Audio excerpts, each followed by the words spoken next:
So as you'll see from this question here, you've got a suspense account has been opened for a balance of 1730. And it says the error has been identified as an entry made in the general ledger from the sales daybook, which is shown below. The total of the net column has been recorded in the correct account, but on the wrong side. So, where do we start with this sort of question?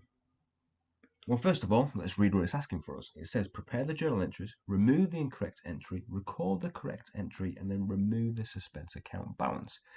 So first thing, it's given us a clue there that we definitely need a suspense account. But, as you can see from the top of the question, it just says the suspense account has been opened with a balance of 1730. It doesn't say a debit balance or credit balance. So we need to figure out where that is in order for us to be able to remove that balance. Okay, so one of the things I first do when we start looking at questions like this is, what can we use out of the question? What clues is it giving us in the question to help us to get the answer? Now, what I find, especially at level 2, is the examiners can be quite nice in that respect, that they'll give you certain things within the question for you to be able to use those to get the answer that you want. So let's have a look at the sales daybook. Now, the sales daybook is probably, in this sort of question, the most valuable bit of information that we've got, because from that we're going to be able to know what should have happened, therefore what has happened, and how do we make the correction. Okay, so when we look at the sales daybook, what you will find, I just change this to green, you will find that we've got the sales daybook as it tells us there. And it's given us the information that we need. So we've got the net, the VAT, and the actual total. Now what we can do is we can use this information to know where each of these should be posted in terms of debits and credits. So the first thing we do is we start with this bit, the net. Now the net always goes to the account that the daybook is called.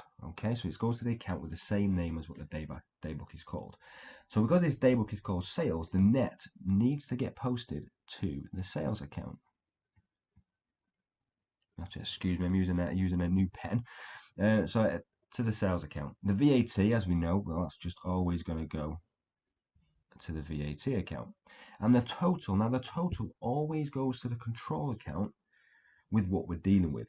So because we're dealing with sales, it means it's going to go to the sales ledger control account. Okay, if we're dealing with sales returns, that would also go to the sales ledger control account. If we're dealing with purchases, it'll go to the purchase ledger control account, and pitch returns will go to the purchase ledger control account as well. Okay, so that, as you can see, just by looking at this bit here and using that information, we can then work out where all those accounts and what all those accounts should be, and we'll use that in a second to help us determine where entries should have been made. So let's just draw out a couple of the T accounts. I'm going to start with the sales ledger control account and the VAT control account. So if we start with those, so we've got the sales ledger control account.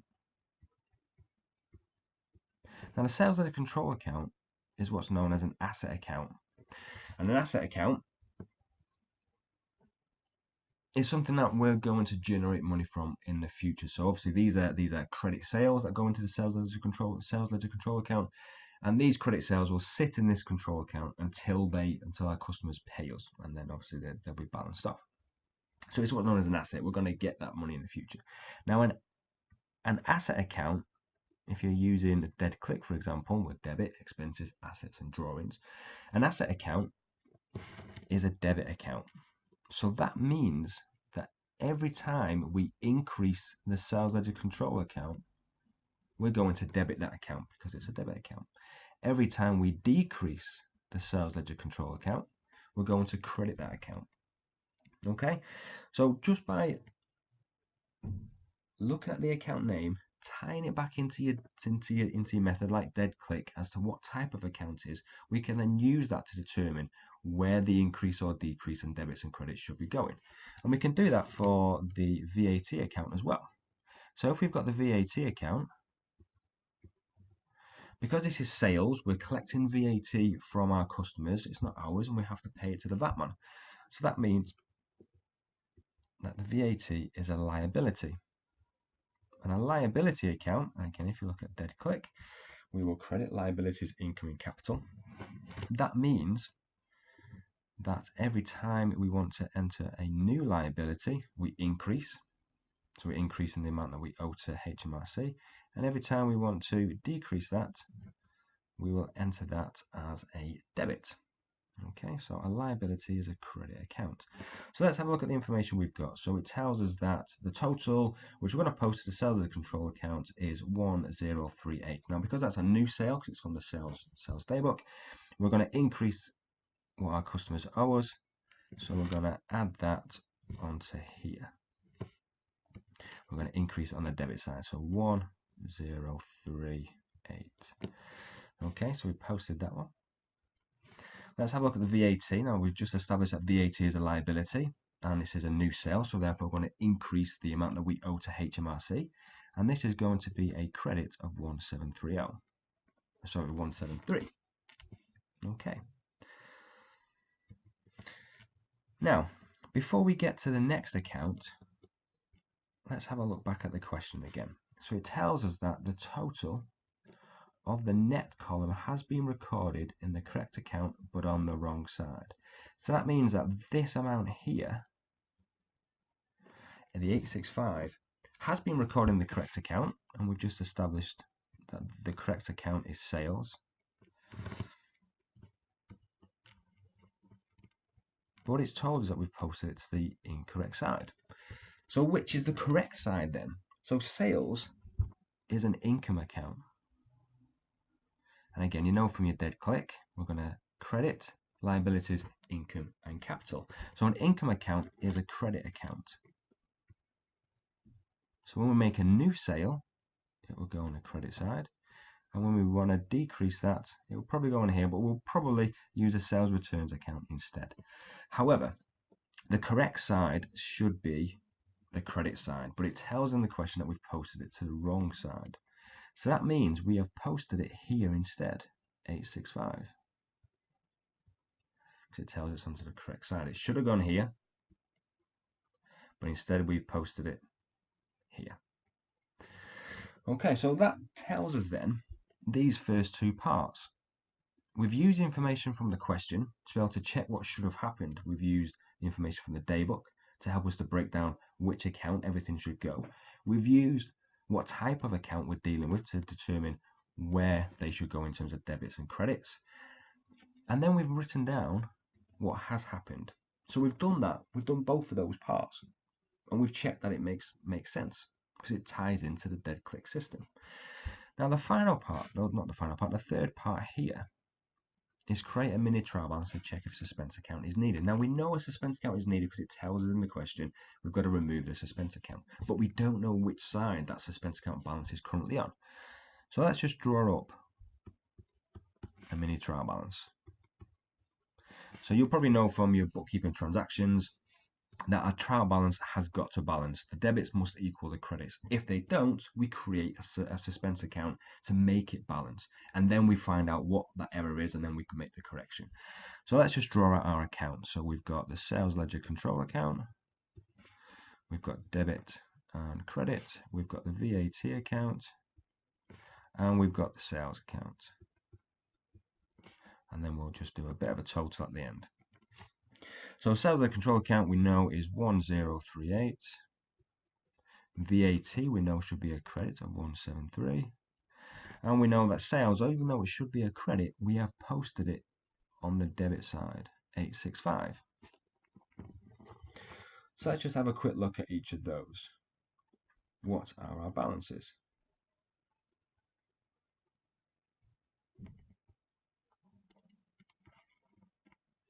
We've got 1038 plus 865 gives us 1903. And then on the credit side, we've only got 173. So as you can see there, it's pretty obvious that the debits and credits don't match. Our debits do not equal our credits. So therefore, we've got to create a suspense account for the difference. So the difference is our 1903 minus our 173, and that tells us that we've got a difference of 1730. And you can see that ties in to that's what it tells us there. We've got a suspense account balance of 1730, as you can see. Now we know that the suspense account balance should have been on the credit side. If we now draw a line under those, what's our new total is 1903 and 1903. So our mini trial balance now balances, which is super. However, we've got this suspense account. So let's draw out the suspense account.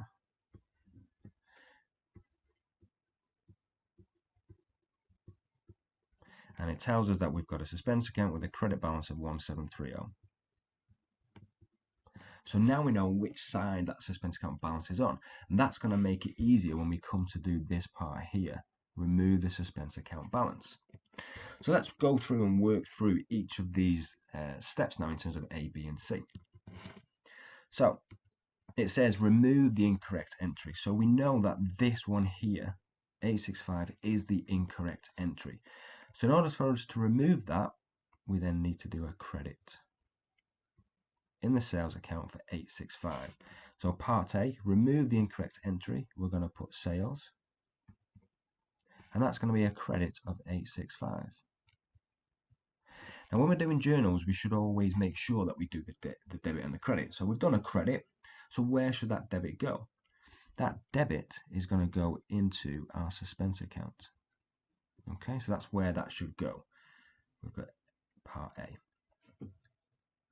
Credit there, that clears that off, that clears off that incorrect entry. So this account now in terms of sales is now 0, but we've stuck the other side of that journal into suspense.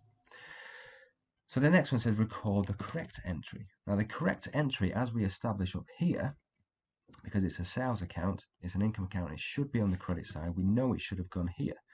So we know that the correct side needs to go on the credit side of the sales account. So record the correct entry. So again, the correct entry should have been in sales, and it should have been on the credit side. So again, we've done a credit for our journal. We need to make sure we do the debit for the journal to make our journal balance, which again would go through the suspense account. So as you'll see now, if we total our suspense account, we've got 1730, which was the initial entry to make our trial balance. We've run through our corrections, we've removed the incorrect entry, and we've posted the correct entry, and that gives us a balance of 1730 in our suspense account. So that means our suspense account is now clear. So remove the suspense account balance, we would put suspense, would be here, and as you can see, we've got two debits that equal 1730. And then you'll find that by following that method, we've been able to check what should have happened. Therefore, we know what has happened. And then we've used that information to draw up a mini trial balance, as we can see here. Draw up a mini trial balance to try and work out where that suspense account, if it's needed, where that suspense account balance is. We then use that information to draw up the suspense account, and that helps us to establish the correctional journals. And then as you'll notice just at the bottom here, that whenever we do a journal, the debits and credits of the journal should always match. And as you can see, we've got two credits that equal 1730 and that one debit of 1730, which clears that suspense account balance. Okay, so hopefully that's been all right to follow. This is the first one of these that I've done. So I'm hoping to do more of these over the coming months on certain areas of bookkeeping controls, looking at where students generally do struggle and trying to think about some of the techniques I used to use when I taught in the classroom and bring those to you to get you to use these. And the key thing is making sure that you understand those accounts, those account types, and how those accounts are affected in terms of increases and decreases. You keep working on that, it makes it really, really easy as you go along, because you then start to think, well, sales of the control account is an asset account is a debit account. I increase that as a debit and I decrease that as a credit. Those sort of things will help you to make sure you've got stuff in your toolbox when you come to doing the exams, little tips and techniques like this to help you to make sure you get those right.